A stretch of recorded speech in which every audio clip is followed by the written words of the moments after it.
Jadi kalau kayak dulu tuh ada noise phase. Noise phase aja lah kita sampelnya ya. Itulah yang memicu, Bang. Aku pribadi kami ATB itu terbentuk gara-gara noise phase, Bang. Kalau di vokal sendiri ada lebih kemana gitu? Kalau sebagai influence ya dibilang Frank Mullen lah kita bilang ya. Tapi sebenarnya pun nggak pala nih aku ini kali. Tapi kalau memang aku karakter suara dari vokalis yang aku suka itu Trevor Black Dahlia. Jadi dia dari scream, dia yang growl, dan dua-duanya suaranya padu. Dan itu bisa bilang mendadak ya, dia sering macam mendadak dalam artian berawal dengan growl tiba-tiba nge-scream gitu tiba-tiba ya. Lagi scream nih, tiba-tiba nge-growl, habis itu scream lagi. Itu tuh gimana tuh? Nafas atau gimana? Ya nafas lah pasti, cuman kan mempertahankan transisi stabil. Itu yang payah. Iya.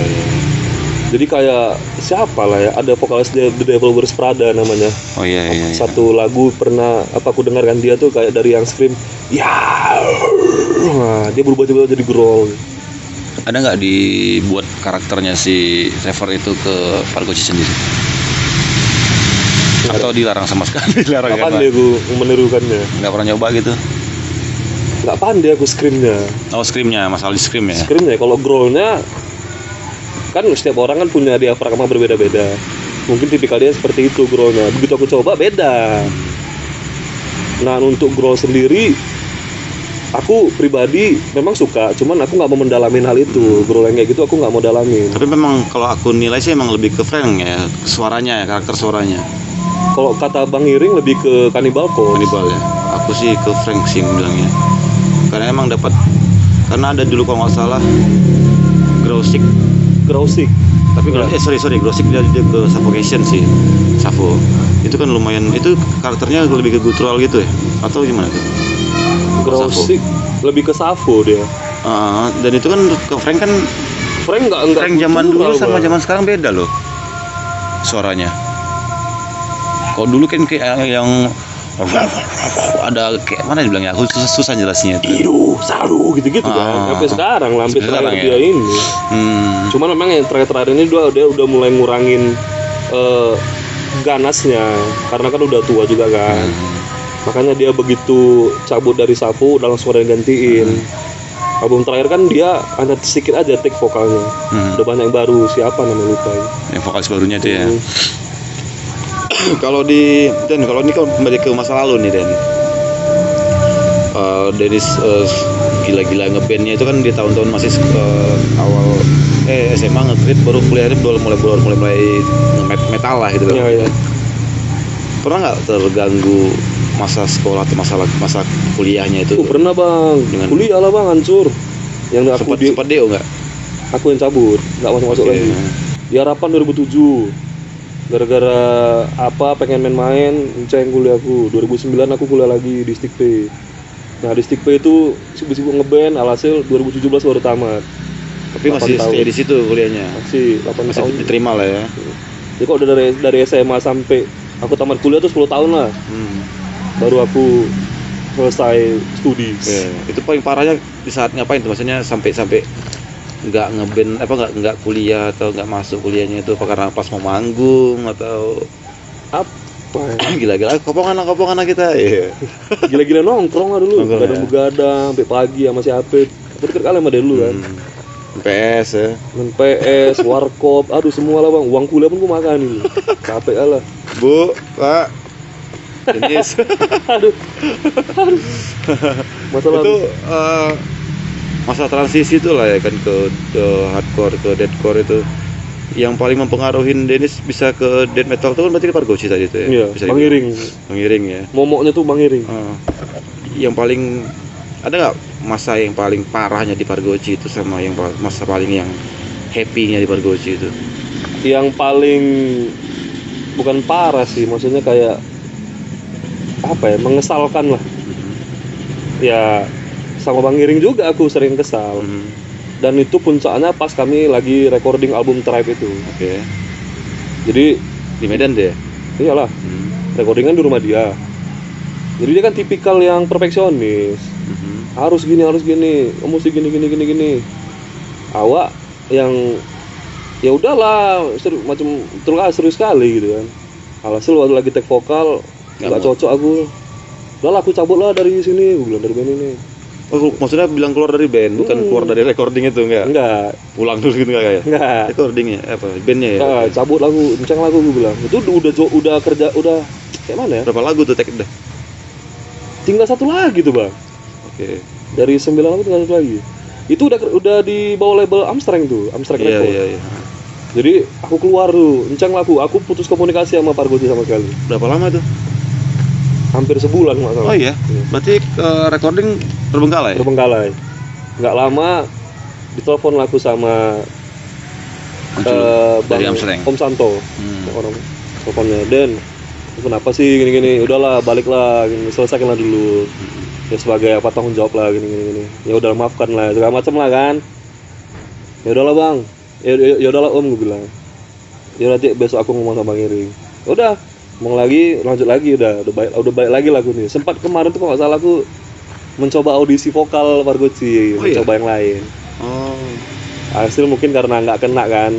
Udah, Itu aku memang balik. nggak keluar ego sama sekali dalam artian kok bisa Bang Satu. Kok ini ikut campur, kenapa nggak si Iringnya langsung untuk ngobrol sama itu kau langsung gitu? iyalah aku mikir ke sana. Ini pasti ngelapor nih di Bang Iring kan. Tapi ya udahlah aku pikir dewasa lah. Ya udah nanti aku ngomong sama dia, aku bilang. Udah ngomong, ya udah masuk lagi lagu, lanjut lagi latiknya. Selesai. Terulang lagi nggak hal yang Enggak, karena kan abis itu kan kami nggak ada keluar apa-apa lagi. Nggak tahu lagi. Waktu masih gitu lagi si Iringnya kan diulangin lagi kayak gitu kan. Emang apa maksudnya di situ masalahnya apa di situ? Maksudnya gara-gara mungkin suaramu atau gimana masalah Ya. yang berdebat itu loh. Di recording kan bisa diakali sebenarnya bang. Recording kan bisa diakali. Hal-hal yang gini kan bisa kayak terlalu panjang nih bisa dipendekin. Nah itu dia nggak mau. Dia mau yang natural. Awak kan tipikal yang pemalas. Itu salah satu masalahnya. Itu ya, itulah masalah paling besarnya di situ sebenarnya. Terus ya kayak dia kan keras sekali dulu. Egois, keras kepala. Emang sekarang nggak? Sekarang udah enggak. Oh iya? Iya udah berubah dia. Pokoknya dia sayang lagi sama dia. Tapi dari situ kan memang Itulah yang membentuk jati diri ya, bang. ada positifnya juga kan. Itulah yang membuat aku kayak udah nggak kayak anak-anak loh, bukan anak lagi loh aku, udahlah udah tua kan. Mungkin inilah titik lompatku untuk bisa mendewasakan diri. Nah selain cerita sedih, cerita senangnya ya main ke inilah Amersonic. Oke, itu paling yang apa ya? Sebenarnya Amersonicnya nggak parah sih bang, cuman panggung setelahnya Dari Solo. yang di Borneo Beer House. Kalau Amersonicnya, Kenapa? Kok bisa beda?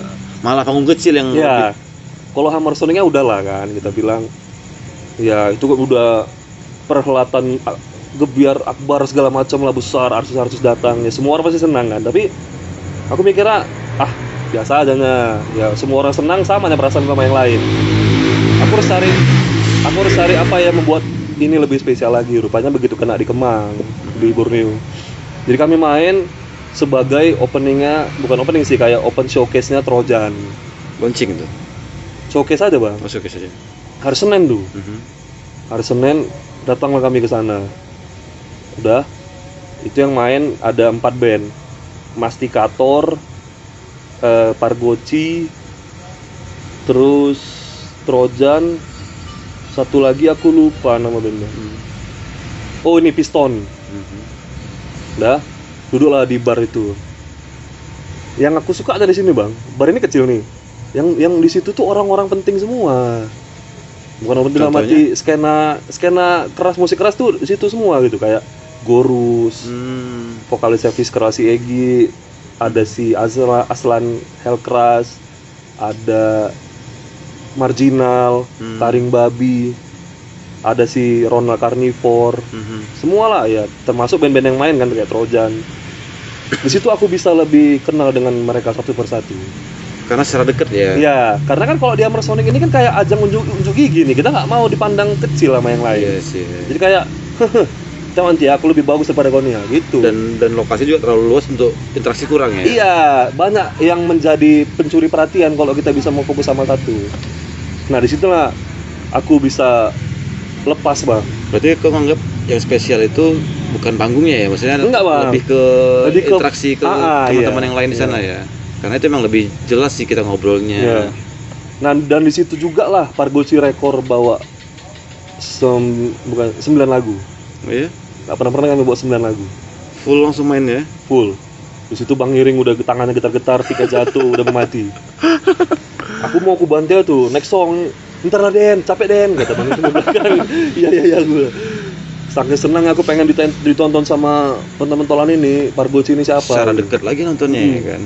Dan mereka semua headbang, mereka respect, mereka support. Merchandise juga beberapa laku. Soal ya. Dan setelah itu kami di depan itu mabuk lah semua, ngumpul. Udah cerita-cerita lah Bang. Itulah yang paling nggak terlupakan bagi aku di Pargoci. Selama di Pargoci ya. Kalau perbandingan yang Dennis udah pernah main di sana gitu kan, di Jakarta, baik itu di acara gede mau acara yang skala showcase-nya gitu. Perbandingan dengan di Medan gimana nih? Dari masalah gigs-nya, masalah audiensnya lah, atau masalah attitude-nya segala macam. Mungkin bisa bagi-bagi pengalaman lah sama kawan-kawan di sini gitu kan. Apa ya? Ya di Medan kan kota kelahiran awak lah. Jadi kita tahu lah, udah kenal lah masing-masing orang-orangnya siapa. Jadi hampir-hampir sama sih Bang sama yang sana. Nggak ada beda, nggak ada jauh beda ya. Dari segi paling inilah mengenai teknis Bang. Teknis apa nih? Acara atau gimana? Teknis acara. Oke. Mereka lebih tertib, lebih detail. Di Hammer Sonic Bang. Jadi kan 2 panggung nih. Main yang di sana, di sini lagi setting nih. Hammer dan Sonic ya. Iya. Nah, pas si Kill Harmonic main kami setting. Di situ aku baru dihargai kayak, kayak gini rupanya yang seharusnya terjadi di setiap event-event. Jadi setiap itu stage manager 4 orang. Kru banyak kali. Iya. Jadi kita dibantu setting, kita dibantu segala macam kan. Sampai ditanya berulang-ulang. Udah komplit, udah semua apa yang kurang biar kita apain. Itu betul-betul dibantu gitu. Sampai kita mikir, kayak gini kali orang ini. Udah semua Mas, udah aman. Udah aman, oke ya. Gak ada masalah kan? Gak ada. Udah. Itulah gitu. Yang dan di beer house juga kayak gitu. Alatnya bagus. Biarpun hanya sekedar kafe ya, tapi bagus gitu. Teknisnya oke Bang. Gak ada yang sound tiba-tiba mati lah, rusak kabel, gak ada. Bagus semua. Berarti memang harus dipersiapkan sebelumnya ya. Itu yang kurang dari kitanya. Hal-hal teknis seperti itu. Karena kan ya kayak kita sendiri kadang manggung di acara di Medan ya, pasti monitornya nggak denger. Ini kebesaran nih, nggak ada yang bantuin gitu. Nah, bahkan jack ini. Sama jacknya. Iya. Padahal itu sepele kan. Iya. Sekecil itu tapi penting. Penting gitu, Bang, itu yang paling aku salut. Bisa jadi pembelajaran sih sama kawan-kawan yang lain. Apa mungkin karena 2 stage jadi ada waktu untuk prepare atau jadi nggak jadi di cafe beer house? Di beer house itu kayak mana? 1 stage ya. Iya. Itu kan masing-masing bawa alat, tapi memang untuk yang skala kecilnya kayak jack yang udah tersedia mungkin yang betul kualitas yang bagus kan, bisa dibilang ya. Iya, jack terus amplinya, biarpun ampli mereknya aku kurang tahu entah Marshall atau apa. Udah lama Bang, maksudnya udah lama lah kayaknya amplinya. Masih bagus perawatannya. Maintenance-nya. Itu sih yang kalau dari yang lain udah oke lah maintenance. Hampir sama lah ya. Hampir sama lah Bang. Respect-nya, interaksinya nggak ada sombong nyombong lah. Udah oke lah. Berarti emang tinggal prepare. Kalau di sini kan kebanyakan di Medan apa ya, yang penting hidup lah. Itu yang salah. Kan. Jadi kan kita kan mau mendengarkan musik kita sama orang lain. Karena emang aku pernah juga dapat wejangan lah dari Bang Komeng, bandnya itu Mortus dulu, pernah dengarkan. Itu dari di Metallica 1. Dia sempat pernah bilang sama aku juga waktu aku pernah main ke Blok M, dibilangnya sejago apapun kalian ngeband, tapi jangan pernah mau ngeband atau manggung itu dengan sound yang nggak standar. Itu kondisi yang dia bilang. Iya. Tapi aku mikirnya memang benar, tapi kalau misalnya di Medan gimana ini, sementara kondisinya nggak seperti itu gitu kan. Kita mau nolak ditawarin manggung nih, Pargoci mungkin pernah ditawarin manggung yang pasti pernah nanya gimana soundnya apa segala macam gitu kan. Soalnya kayak gini-gini, aduh, kita mau nolak nggak mungkin lah mau nolak. Ibaratnya udah masuk duitnya kan. Itu satu bisa bilang, ataupun kawan yang ngajak gitu juga kan. Segen lah kan. Tapi memang jadi bumerang kan. Di saat kita main rupanya bener berantakan iya. gitu. Orang menengoknya iya kayak gini live rupanya. Nah, kondisinya bukan orang lain menilai bukan orang Sony yang salah. Nah, kayak gitu Pargoci mainnya. Padahal Iya. soundnya kan yang Itulah, Bang. berantakan kan. Kayak Nah, itu terakhir- gimana tuh, Den? kayak Wikar Wisar yang ada band dari Bandung itu. Oh, yang terakhir ya. Ah. Nah. Itu kan alatnya sama yang dia pakai sama maksudnya alat bukan kayak amplinya, drumnya kan sama yang dia pakai sama yang kita pakai Iya. juga di acara itu. Tapi kenapa begitu mereka main itu kayak Luar biasa nih. iya, Ya. apaan yang kurang? Nah, di situnya lah, Bang. Teknis-teknis seperti itu, Bang. Berarti kalau di situ kondisinya bisa dibilang ke SDM kita juga. Dibilang SDM kita juga ya, dari merekanya juga sih, Bang. Iya. Mereka tahu ini gimana karakter amplinya. Ibaratnya ya intinya tuh pahamilah product knowledge dari yang kita mau mainin Iya, itu. iya. Pahamin apa yang kita pakai. Oh. Nah, gitu. Jadi jangan, kalau kata si Ring bilang jangan cocok-colok kan. Colok cabut colok lagi gitu kan. Cocok soalnya. Iya, bisa jelaskan gitu. Kalau dulu kan kita dapat Metal Zone senang kali, udah yang penting distorsi nih, padahal nggak gitu. Iya sih. Banyak trik-trik khusus lah ya. Oke lah.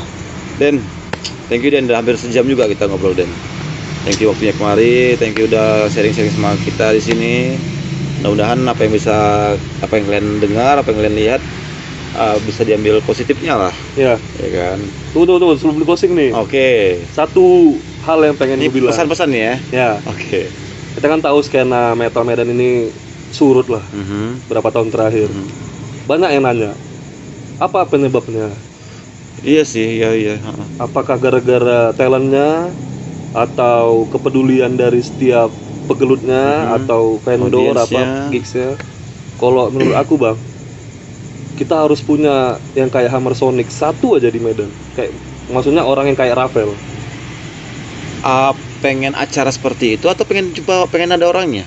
Jadi ya kalau udah ada orangnya pasti dia udah punya acara kan. Aha. Misalnya adalah satu sosok lah kita bilang Mr. X nih, dia stay di Medan, dia support nih, dia pengen buat kayak Hammer Sonic, dia ngundang band dari luar.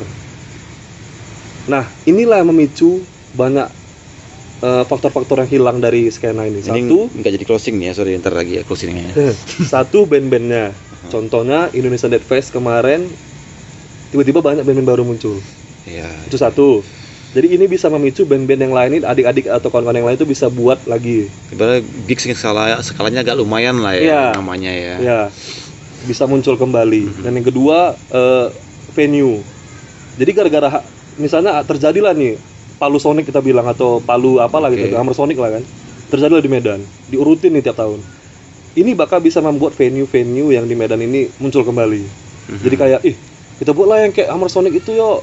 Di tempat kita ini aja bisa nih, itu. Tapi kondisi kan kemarin udah terjadi di sini di Medan kayak Sonic Fair dan North Blast.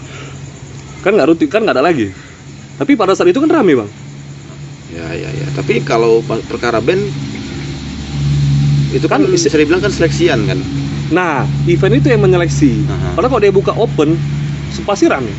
Band-band yang Dan mereka pasti nggak bermunculan. dan mereka hanya ngutip aja ya, ngambil Iya, aja ya.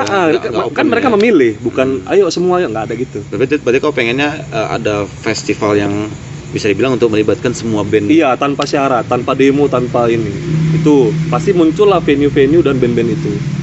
Dan vendor-vendor IO pasti juga bakal muncul kembali. Dan hidup lagi ya. Hidup lagi. Studio pun rame. Studio pasti bakal ada lagi, recording masih bakal rame. Simbiosis Gitu. mutualisme berjalan ya. Itulah sebenarnya yang hilang dari Medan ini, Bang. Iya. Jadi kalau kayak dulu tuh ada noise fest. Noise fest aja lah kita sampelnya ya. Itulah yang memicu, Bang. Aku pribadi, kami ATB itu terbentuk gara-gara noise fest, Bang. Nonton kami band si Dede, Bintang di Neraka. Oh iya. Kita buat yuk kayak orang ini ya, itu. Jadi hal-hal kayak gini nih bisa memicu yang lain-lain untuk mulai kembali. Kemarin ada ngobrol sama kawan-kawan juga. Kan betul kan gak jadi closing kan? Gak apa-apa, sedikit lagi nih. Pengennya nih setelah masa sekarang ini, ada kemarin obrolan pengen bikin pure 2 hari kayak Noise Fest kemarin. Karena kan ini kan semua band ini, semua studio ataupun yang punya vendor-vendor itu pengen keluar lagi nih. Jadi setelah masa pandemik ini kita pengen bikin 2 hari acara yang nggak full time juga lah ya kan, dari sampai malam besoknya lanjut lagi sampai Iya. pagi lagi gitu kan. Itu pengen dilaksanain, semoga tercapai kayak gitu. Amin. Bakalan, tapi jangan di saat karena ini faktor emosional. Celebrate ya. Jangan juga kan, seharusnya tadi kayak Dedis bilang kan, rutin lah. Iya. Setidaknya ya dalam setahun ada 2 atau 3 kali lah ya kan. Makanya kita kalau bisa kita berkawan sama anak gubernur kayak apa gitu kan. Itu pasti bakal bisa memicu lah bang. Iya sih. Pelan-pelan memang. Emang kalau dari sering-seringnya acara bakalan banyak band otomatis. Dengan banyaknya band bermunculan otomatis studio makin rame. Ya. Ya kan, vendor Iya. juga makin banyak, karena emang sih ya betul juga sih. Kayak vendor kemarin ada What Is ya. Sempat punya sendiri tuh malah Kan ya kan. mereka ada gara-gara Notefest, Rising Fest, semua. Iya. Noise Fest apa. Jadi inilah yang jawaban dari kawan-kawan yang sering nanya, apa sih kurangnya Medan? Apakah talent-talentnya, band-bandnya? Enggak. Memang harus ada acara seperti itu. Agak sedikit bergengsi lah ya. Ya minimal ngundang 1-2 band dari luar negeri lah. Karena itu bisa memicu, ayolah yuk. Iya Gitu. sih, kemarin kayak contoh yang kemarin waktu acara yang Black Metal Meksiko itu emang ibaratnya yang back from the dead muncul lagi tuh orang-orangnya. Iya kan? Yang baru bangkit dari kubur ya. Itu bang. Apalagi kita kita announce kan tahun depan bakal ada lagi nih. Tungguin saparnya. Oh, kalau itu makin jadi bang. Tapi kalau Noise Fest juga nggak perlu banyak apa ya. Mereka kalau nggak salah kemarin Noise Fest tuh kolektifan ya. Iya. Semua band kan. Nah, kembali ke kolektifan deh. Dulu kayaknya aku semalam baru bikin juga ngobrol juga sama si Aga Depresi Demon. Dia bilang seperti ini juga, sama kondisi dia. Dulu kalau nggak salah kita bayar di Noise Fest itu Telemput 3,5 ya? Kalau nggak salah 2,5 ya? 2,5. kolektifan band kita. Oh iya. Noise Fest ya? Kalau nggak salah segitu, 200 atau 2,5 gitu? 200 bang. 200 ya? 200. Oke. Dulu bisa dibilang angka 200.000 dulu sama sekarang kan beda. Beda bang. Mungkin lebih sulit dulu daripada yang sekarang. Atau Eh. dulu lebih besar, sekarang kayaknya ya gampang 200.000 timbul per band atau gimana? Jadi yang mau bang tanya bedanya di mana? Karena bukan misalnya gini, sekarang kayaknya agak kesulitan orang ngebayar 200.000 untuk kolektifan. Sementara kita memang dengan angka segitu kita mau ngasih konsep acara itu memang agak gede gitu loh. Otomatis kan yang kita harus keluarkan harus gede juga. Ya. Kalau aku nengoknya, kalau kita pengen buat kayak Noise Fest kayak dulu lagi bang, nggak akan bisa. Karena zaman terus bergerak. Berhasil dengan Noise Fest gara-gara di saat itu metal atau underground itu lagi hype. Oke. Nah sama kayak beberapa waktu belakangan ini folk music, indie segala macam itu kan lagi hype nih. Nah kalau kita bergerak di situ sedang hype-nya nih, pasti kita berhasil. Ya. Cuman kita kan nggak di situ. Nah. Bisa aja kan bisa kita kolaps. Aneh bang. Aneh emang Kalau kolaps. kan kolaps juga tuh kan kemarin kan, nggak pure metal dan punk atau hardcore, campur juga semua. Campur, cuman kan nggak ada yang folk di situ. Iya sih emang. Nah kita kan abang cerita mau mengkolapskan itu. Aneh. Jadi nggak akan bisa kita kayak dulu lagi. Kecuali memang Medan ini enceng semua, nggak ada lagi pergerakan sama sekali. 2 tahun berikutnya baru mencoba buat lagi. Nah itu mungkin beda cerita. Yeah. Kalau lagi masih ada hilang-hilang timbul gini, orang anggapnya gini-gini aja nih. Bukan masalah uang ya bang. Yeah. Dulu ya samanya kayak zamannya kita bilang lah zaman emo, zaman hardcore. Dulu kan lagi hype kali. Sekarang mana ada lagi zamannya ini emo, mana udah nggak ada lagi. Zaman inilah yang membuat orang rela mengeluarkan 200.000, apalagi dulu belum ada yang namanya Spotify, YouTube juga masih belum ini kan. Digital juga masih, maksudnya digital lah belum. Berarti kan PRS sebelum mengadakan gigs tadi itu berarti kan harus membuat era lagi nih, buat era baru lagi nih. Kalau memang kita mau bergerak kayak Noise Fest ya, kalau yang tadi ku bilang kayak Hammer Sonic itu nggak perlu era. Beda berarti konteksnya. Beda bang. Dengan kita berdua lah nih, kita buatlah Hammer Sonic versi Medan nih. Kita bakal buat setiap tahun, kita announce nih ke yang lain. Siapkan diri kalian. Dan sekali kita buat, kita tunjukin memang berhasil. Tahun depan kita bakal janjikan seperti itu lagi, pasti bakal rame. Boleh dicoba nanti buat kawan-kawan yang yang bisa dibilang bergerak di dalam atau hidupnya untuk bikin acara, ya kan? Yeah. boleh lah dipertimbangkan. Tapi ini kan dari sudut pandangku. Tapi Nggak tahu memang lah. bener lah kalau bisa dibilang di saat kita kemarin sebelum adanya Indonesian Death Fest itu bisa dibilang death metal atau metal itu sepi band-bandnya. Iya. Nggak tahu kenapa kita coba bikin Death Fest, Ada. ternyata nggak sesuai dengan apa kita Nah, selama ini kan. Maksudnya, Ada 3-4 band yang tiba muncul. nongol semua, Nah. bahkan dari luar kota sampai interest Betul. gitu kan. Makanya kalau dibilang kalau kawan-kawan pembuat acara itu jangan khawatir lah, pasti ada aja tuh. Ada tuh. Iya kan? Yang penting totalitas aja. Hmm, Rugi-rugi sedikit nggak apa lah. wajar lah itu ya kan. Cuman bang, nggak di skena musik aja kok yang sepi. Ya. Aku kan ikut di fans club bola juga. Ya semua komunitas sepi bang. Oh, bola juga ada sepi-sepinya juga ya? Yang dulunya awal-awal, aku kan Inter Milan nih. Dulunya Inter Milan nih juara nih, bam rame anggotanya. Tiba-tiba Inter Milannya merosot, ya udah makin sepi sampai sekarang. Itu berarti pengaruh ke tim Itu. internya ya. Nah, masuk lagi ke klub sepeda motor, klub mobil. Yang awalnya bam Yes. rame, tiba-tiba sepi. Udah jarang kita tengok yang kopdar. Iya.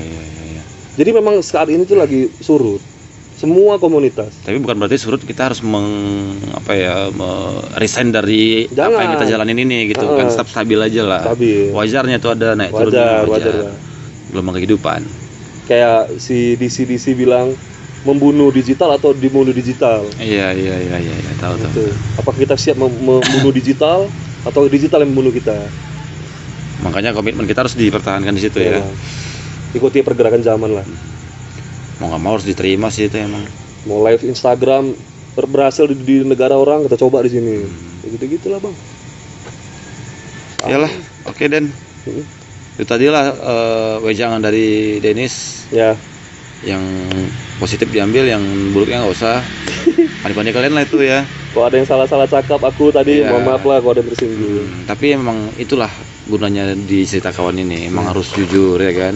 Tapi itu kan memang pure dari diri dia sendiri. Kalau beda pendapat itu biasanya, ya kan. Makawan, makasih buat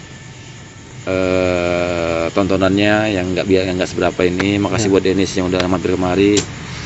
Tetap sehat Den, yang paling penting Den ya. Sama-sama bang, murah rezeki. Sukses terus Den. Sukses terus.